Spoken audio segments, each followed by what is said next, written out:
はい。それでは、さくらインターネットの過去、現在、未来について。今日なんですけれども、さくらインターネットの過去と未来ということなんですけれども、やっぱりこの IT の変化という背景ですね、これをご案内させていただいて、で、自己紹介、創業期、で、これからっていうのはどうなのかなという話をさせていただければと思ってます。でですね、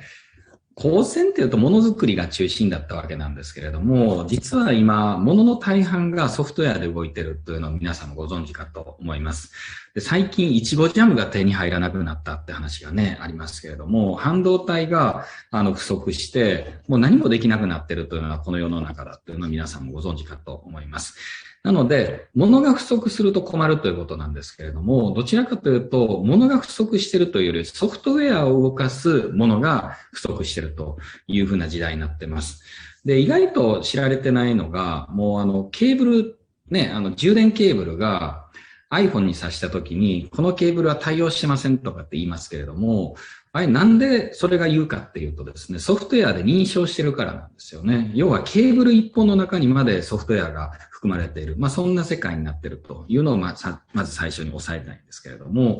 そんな中で、実は IT に強い会社が今すごく伸びているというのを皆さんご存知でしょうか。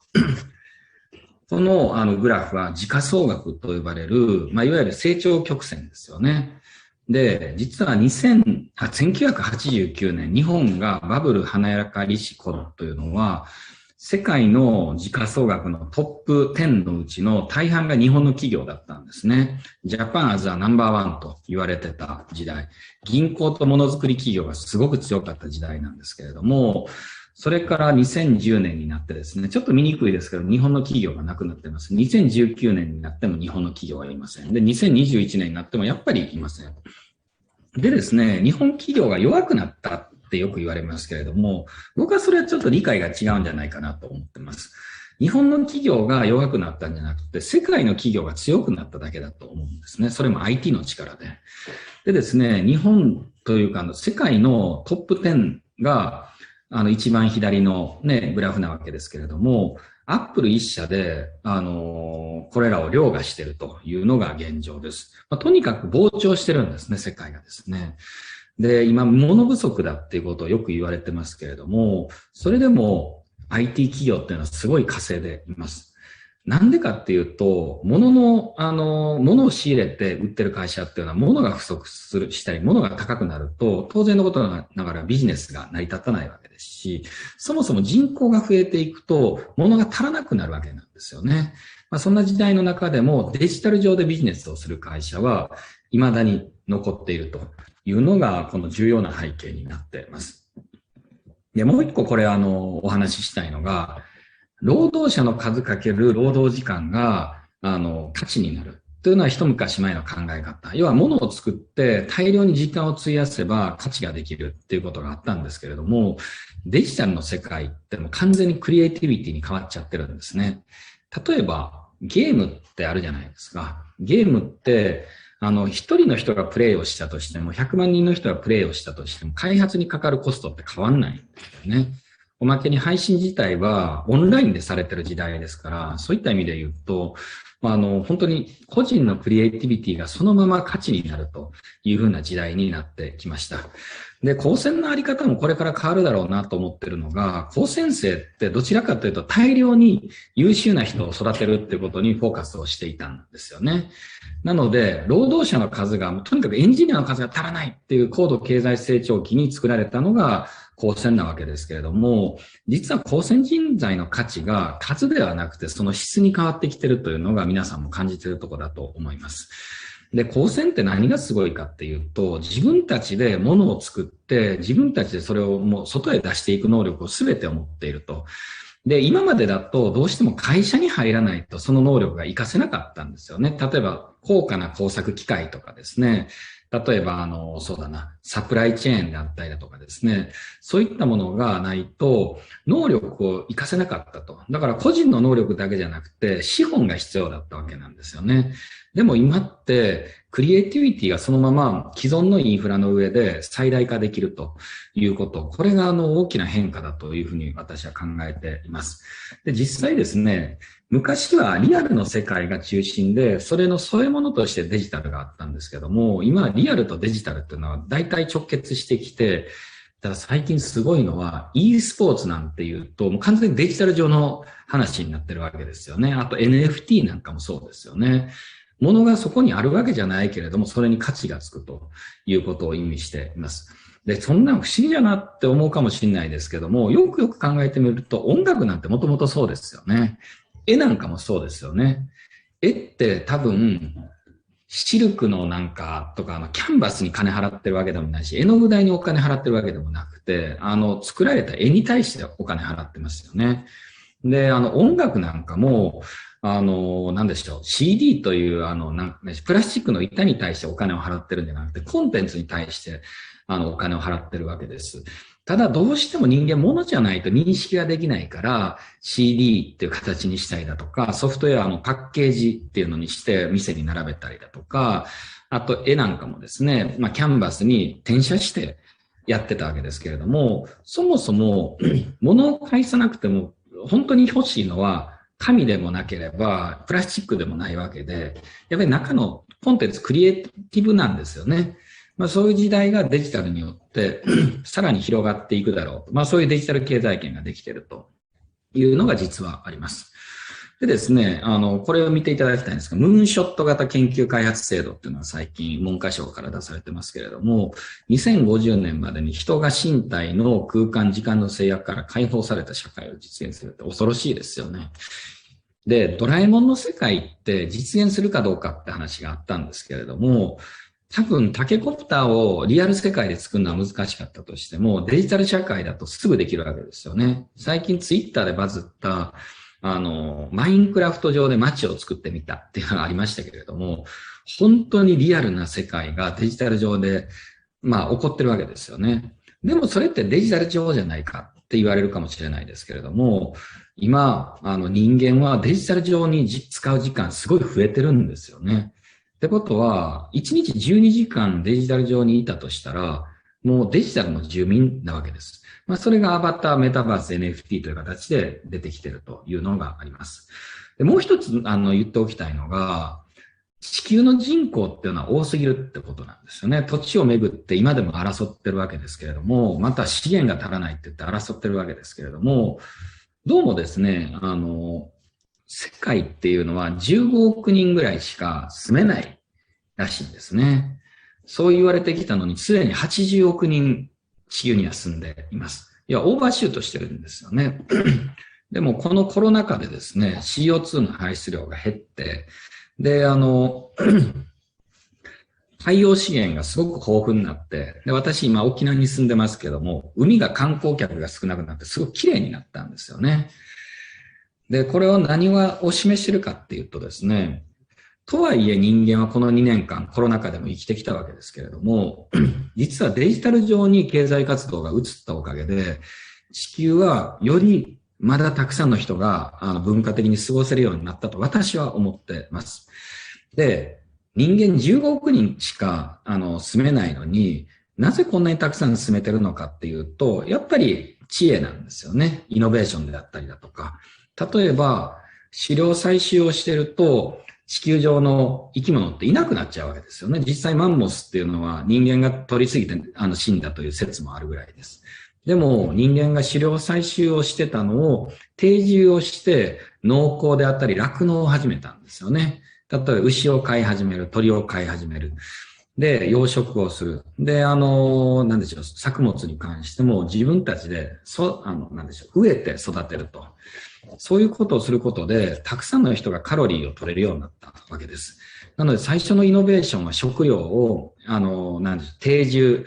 をすることで成し遂げたわけですよね。それが、1万年、2万年という歴史の中で起こったんですけども、ここ100年、200年で言っても工業化が進んだおかげで、より安くみんなが家電製品を得られるようになりました。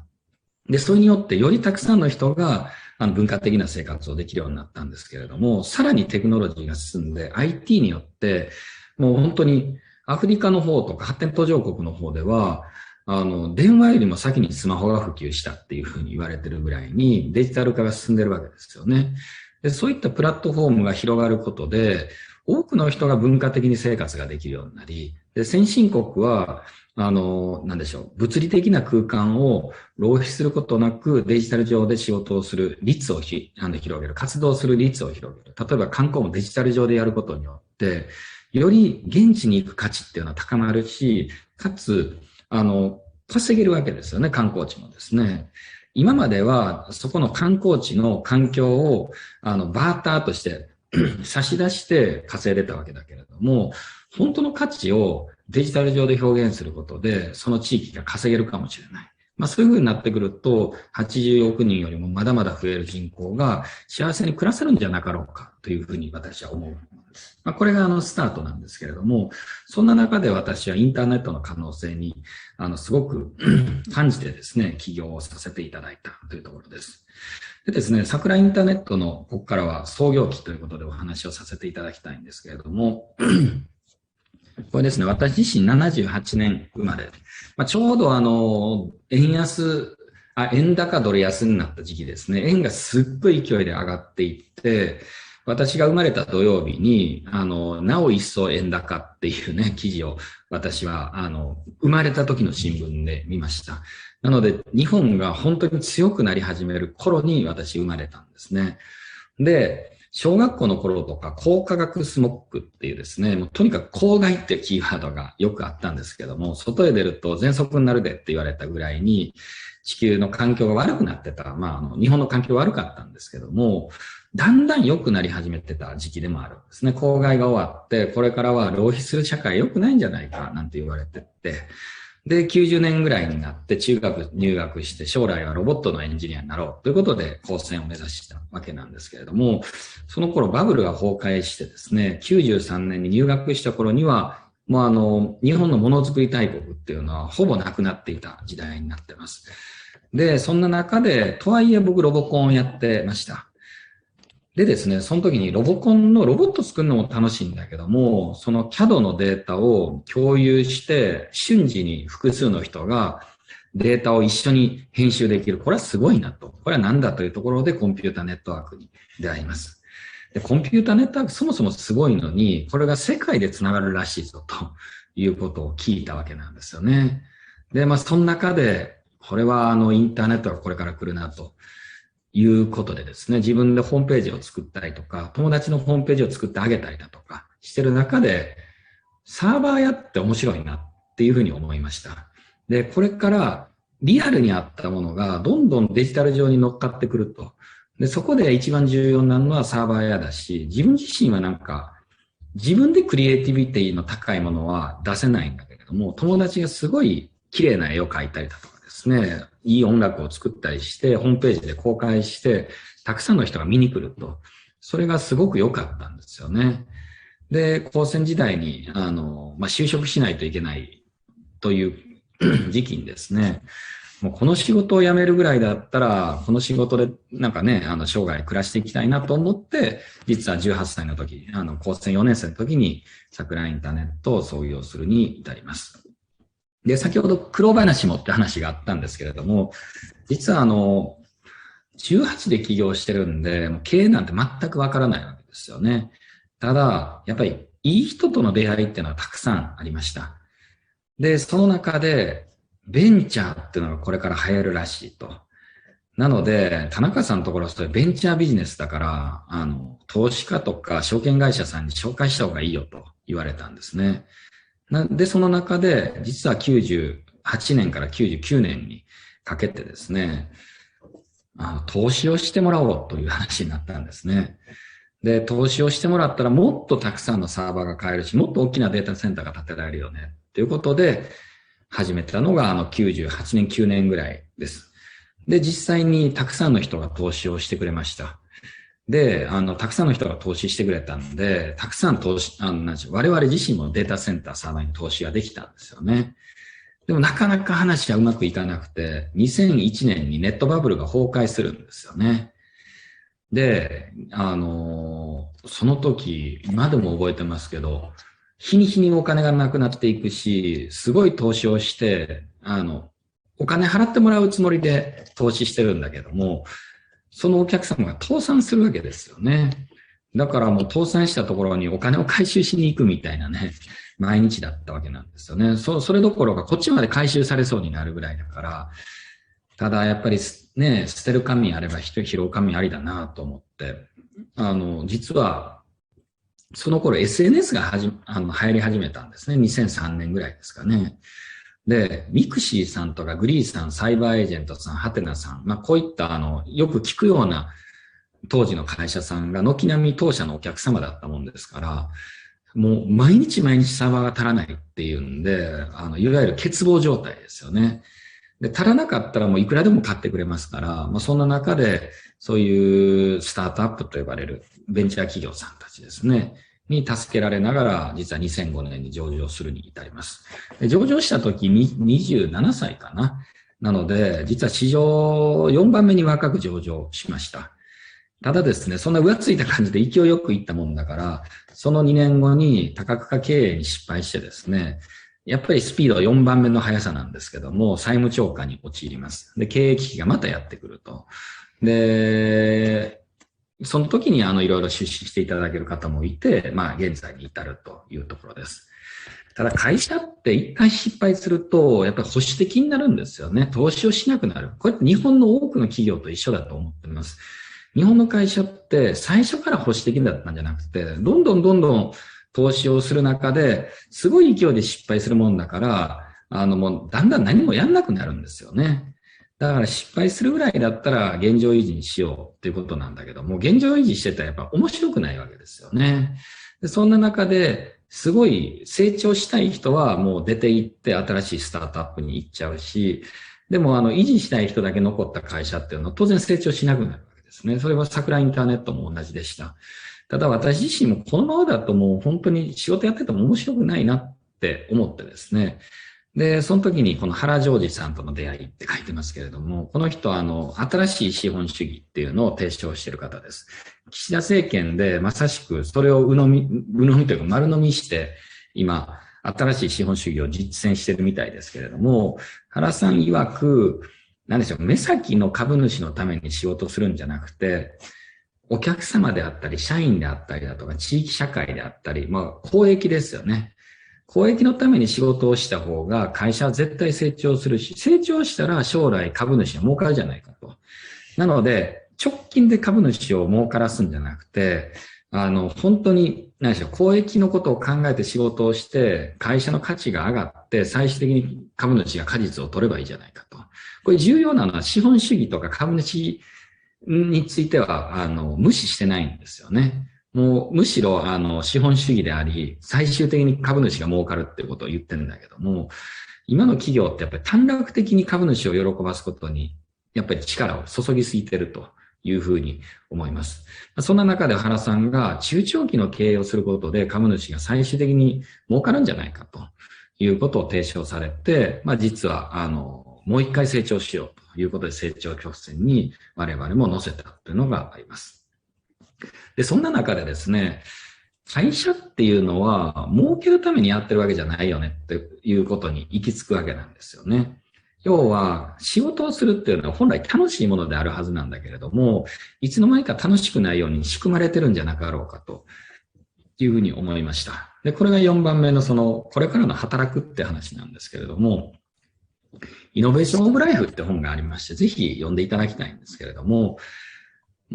お父さんお母さんがもう子供のことを顧みずに、とにかく仕事をして稼ぐのが子供のためだって言いながら、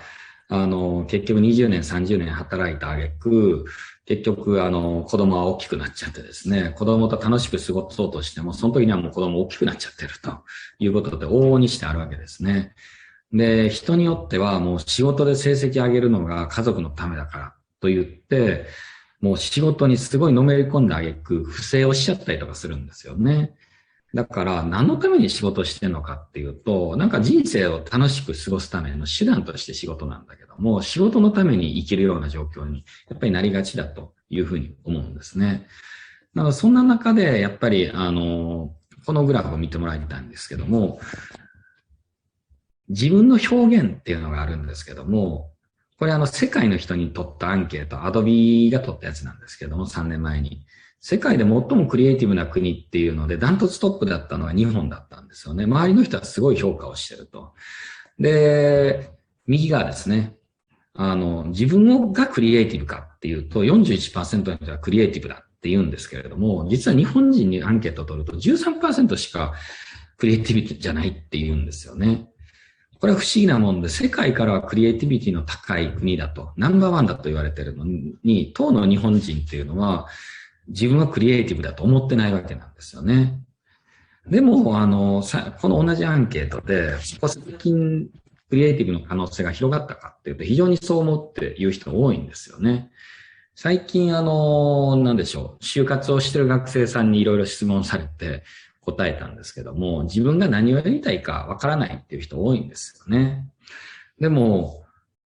本当にやりたいこと何なのって聞いたら、いや、実はゲーセン作りたいんですよねって言い始めたりだとか、いろいろこれやりたい、e スポーツの選手になりたいとか、みんなあるんですよ。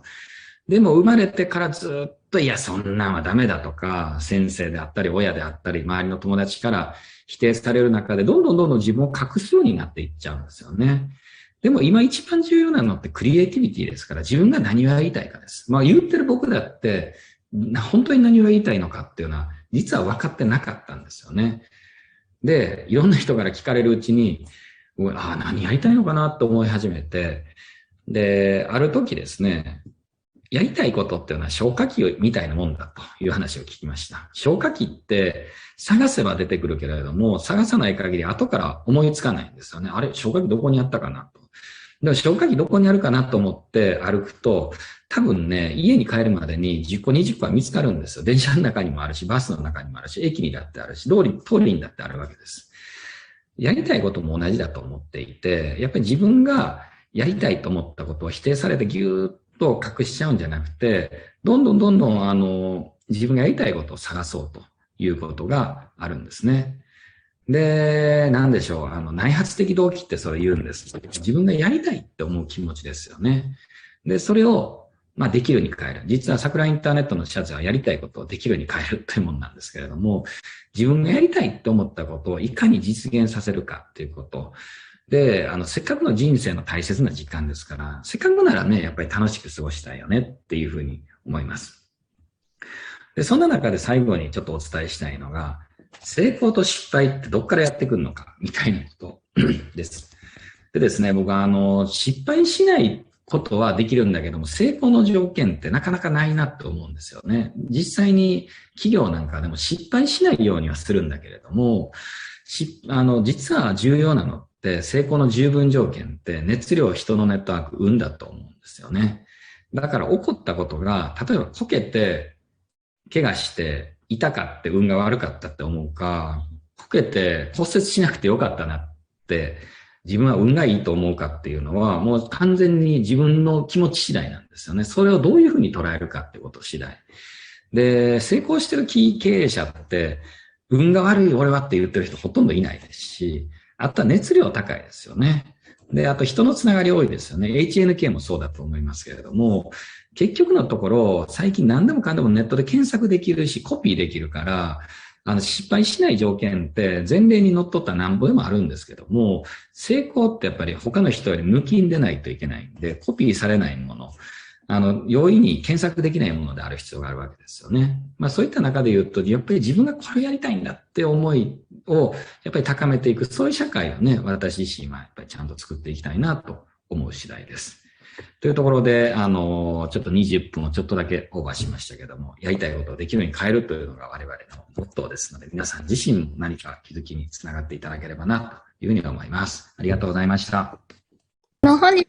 は、はい、大変貴重なお話をありがとうございました。質疑応答のパートに移らせていただきます。司会を務めさせていただきます、舞鶴高専 OG の、堀場製作所、志村と申します。よろしくお願いいたします。先ほどの、講演の内容を踏まえまして、起業という点を、中心にですね、踏まえまして、現役の高専学生、3人の方も交えて、質疑応答していきたいと思います。私自身はですね、舞鶴高専出身で、私も同じように、15歳から20歳まで舞鶴高専の寮で過ごしました。というところで、有料。有料。はい。10年ほどですね、時間の開きがあるんですけれども、今日参加している、松本さんは今、現役の高専生です。なんと学寮から参加してもらってます。ありがとうございます。はい、というところで、では、学生の皆様に一言ずつ、所属ご紹介していただきたいと思います。それでは、増川さんからよろしくお願いします。大阪公立大学高専総合工学システム学科都市環境コース3年の増川祐希と、言います。田中さんが、確かうちの高専の運営を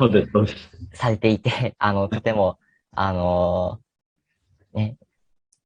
一度はお話ししてみたいなと思っていたので、とてもこのような機会がもらえて、とてもありがたいです。本日はよろしくお願いします。お願いします。はい。それでは松本さんよろしくお願いします。はい。舞鶴高専3年電気情報工学科の、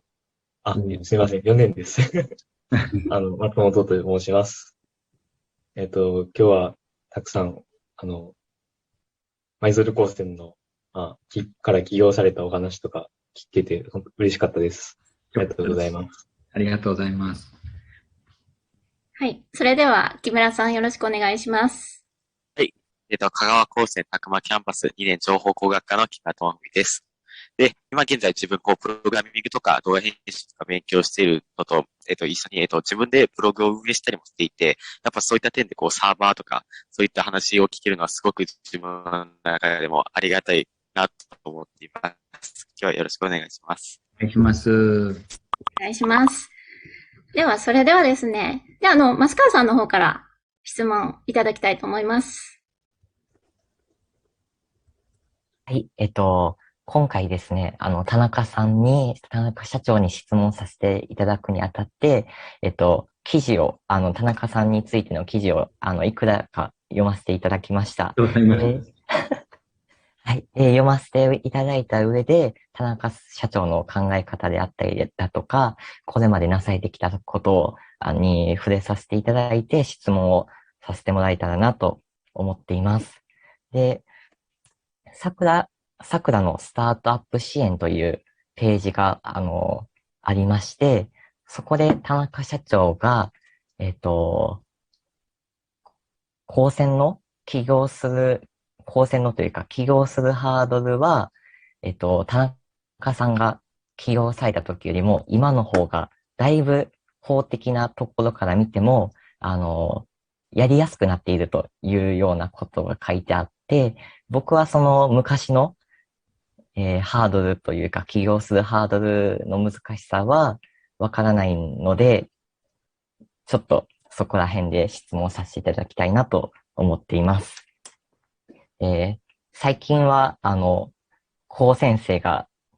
めちゃくちゃ注目をしてもらえるようになってきていて、大企業同士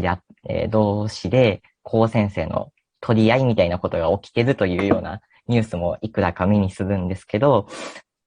その一方で高専生の起業家というのも、社会では求められているというような記事を見たことがあります。そこで、高専生って今、大企業同士でも取り合っていただけるような状況にあるので、就職はめちゃくちゃ安定していると思うんですね。そのような今の高専生には、起業をするという選択肢がなかなか出てこないのではないのかなと思っています。っていうのも、高専を出たら新卒切符じゃないですけど、さっと、なんて言うんでしょうね。計画できない。給料も安定して、雇用も安定しているような大企業に入れちゃうので、わざわざそのリスクを負ってまで、起業をしようってする学生が減ってきてしまっているというか、そういうふうに考えが及ばない学生が増えてきてしまっているのではないのかなと思ってます。で、このような学生たちに起業という選択肢を増やすためには、今の高専の学校教育でどのようなことをしていけば、いいのかというのを田中社長に、質問させていただきたいです。よろしくお願いします。そうですね。僕人によると思うんですよ。やっぱり安定した方がいい人であれば、せっかく高専入ったんだったら大企業の方がいいと思うんですよね。でも大企業が安定かっていうと、その東芝さんがいきなりね、なんか分割されてみたとかですね、シャープさんが外資の系列になったとかですね、なんかすごい変化が激しいじゃないですか。だからもう安定ってもはやないんですよね。VUCAの時代、VUCA ってありますけど、VUCAの時代ですから、もう変化が激しい中でどう生き残るかってことが重要で、加えて言うと、お金もですね、急に価値が下がるかもしれないからもう怖いんですよね。でも自分のスキルとか能力とかっていうのは多分時代が変わっても、常に自分の能力をアップデートさえしておけば、いつまででも食っていけるわけですよね。だからお金って貯めるものじゃなくて稼いで使うものだと思うんで、そういう意味で本当に安定するっていうのはないんだと思うんですよ。ただその中でも比較的安定するために大企業に入るのか、どちらかというと変化が欲しいのか、で変化が欲しかったら本当にね、リクルートとかそういうふうなすごいね、ハードな会社もあるし、どちらかというと保守的に行くんだったらちゃんとしたメーカーさんとかの方がいいし、いや、自分はもう本当にやりたいこと自由にやりたいんだっていうと、企業がいいんだと思うんです。だから自分が本当に何をやりたいのかっていうのを見つめたときに、企業をやりたいんだったら企業がいいかなと思ってます。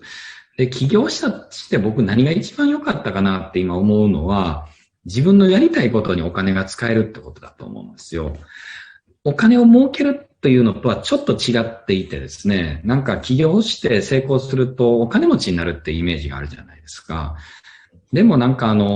それで豪華な家建てたりとかね、豪華な会社をね、乗りますとかあるっていう人もいますけども、まあそれはそれでその人がやりたかったことだと思うし、でも僕の友達の高専の起業家って大体あんまりそういう派手なことはしないんだけれども、なんか自分で高専作りたいからお金出すとか、なんか僕は将来のような鉄道会社作りたいんですけれども、鉄道会社の車両を買うためにお金使うとか、あとはなんかこういうコンテストにお金を出すとかね、できるわけなんですね。例えば桜インターネットも高専プロコにお金、ね、スポンサーで出してますけども、個人だと何百万とかってなかなか出せないじゃないですか。でも自分で会社を作って、企業活動をする中でいろんなところに寄付したりとか、スポンサーしたりだとか、はたまた自分がやりたいビジネスにお金が使えるわけですよね。なのでお金持ちになりたいというよりは、自由にお金が使えるようになれたっていうのが、やっぱり企業の魅力だなと思いますね。だから、どういう人かによるんですけども、なんかチャレンジしたい人で、もうお金に困らずに、もうどんどんいろんな自分がやりたいことにお金が使える環境っていうのを作るために起業するっていうのは、すごく動機としては、なんでしょう、いいものだなと私は思いますね。答えになってますでしょうか？できれば、多分自分でやりたいことがあるような学生は、一定数いると思うんですけど、本当に高専を出たら就職か進学かみたいな、その選択肢に自分で会社を作ることができるんだよっていうのがわからないと言いますか。全く、そういうのが出てこないというのがあるので、何か学校教育でできるようなことはないのかなと思って質問させていただきました。それで言うと、アントレプレナーシップ教育ってすごい重要だなと思っています。例えば私もいろんな高専で講演させていただくことあるんですけども、起業するっていう選択肢がそもそもあるんだっていうことを学生さんに知っていただきたいなって思うんですね。で、今度、神山丸ごと高専ってできますけれども、あれってテクノロジーだけじゃなくて、デザインとアントレプレナーシップの計3つを教える学校なんですよね。で、技術ができると物が作れるようになるじゃないですか。あとソフトウェアが作れるようになるじゃないですか。何かプロダクトを作れるようになるんですけれども、それにデザインと経営が混ざると、世の中の全てが作れるようになるんですよね。多分、命以外は全て作れるようになると思います。なので、いや、ものづくりができる人材じゃなくて、世の中の全てのことを作れる人材を高専生ってこれから担っていくんだろうと思うんですよね。ちなみに言うとデザインとか経営がわかる人はいてもテクノロジーわからないっていう人も多いし、その逆も多いんで、やっぱり僕自身高専教育で必要だなと思うのはアントレプレナーシップを高専生にまず教えるというよりもそういう世界があるんだっていうことを体感してもらう。それがやっぱり私もこれからやっていきたいし、ぜひ増川さんにも体験してもらいたいなって思いますね。はい。ありがとうございました。ありがとうございます。それでは松本さんよろしくお願いします。はい。社会のニーズに沿った事業を、されてると思うんですけど、そういう事業をしていく中で、なんか新しいアイデアとか発想をするための種っていうのは、どこから見つけられたりしていますか？そうですね。素晴らしい質問だと思います。僕は基本的にもう本当にいろんな人と話をしたり、いろんな場所に身を置いたりしてるんですよね。なので、例えばこの回もそうですよね。年齢が違う人と話をするとか、分野が全然違う人と話をするとか、とにかく会社に入るとその会社にしかいないんですよ、多くの人がですね。でも、例えば HNK で外の人とつながってる企業の人って全然価値観が広がるはずだと思うんですね。なので、とにかく自分がいる場所を常に変えるっていうのが私すごい重要だと思っています。あとはもう最近はなんか自分がやりたいことをいろいろやってて、最近もバーを開店したんですけれども、起業家が集まるアワーバーっていうのを作って、オープニングパーティーを先週やった時に堀江さんに来てもらったんですよ。ただなんか全然価値観が違うとか発想の違う人と常に触れ合うっていうことが、やっぱり自分にとってのアイデア源だなと思いますね。ありがとうございます。ありがとうございます。それでは木村さんの方から質問よろしくお願いします。はい。いいですかね。はい。そうですね。結構もう高専自体から起業されまして、で、これまで運営、長いことされていて、なんかこれは本当になんかやってしまったみたいな、なんかあれば聞きたいです。やってしまったことってたくさんありますけど、実は、あれですね、ほとんど忘れてるっていうのは正直なところですね。一番やっちゃったなと思うのは、お金は使うとなくなるってことですね。非常にシンプルなんですけども、意外とそれに気づいてない人が多いんですよね。はい。だから、金銭感覚って起業家にとっては極めて重要で、お金こんだけ残しとかないといけないのに使っちゃったみたいなことがあって、払えないけどどうしようみたいなね、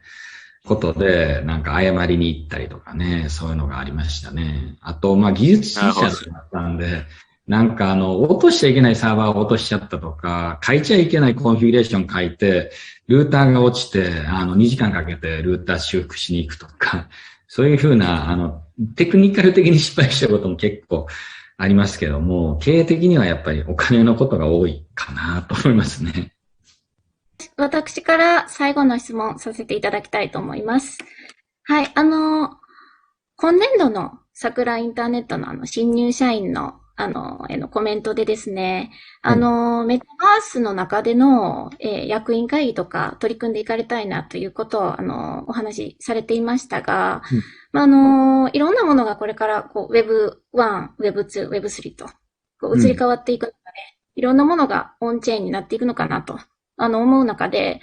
AR という言葉もありまして、拡張現実ということで、実際にそのデジタル上で仕事をしたりとかっていう中で、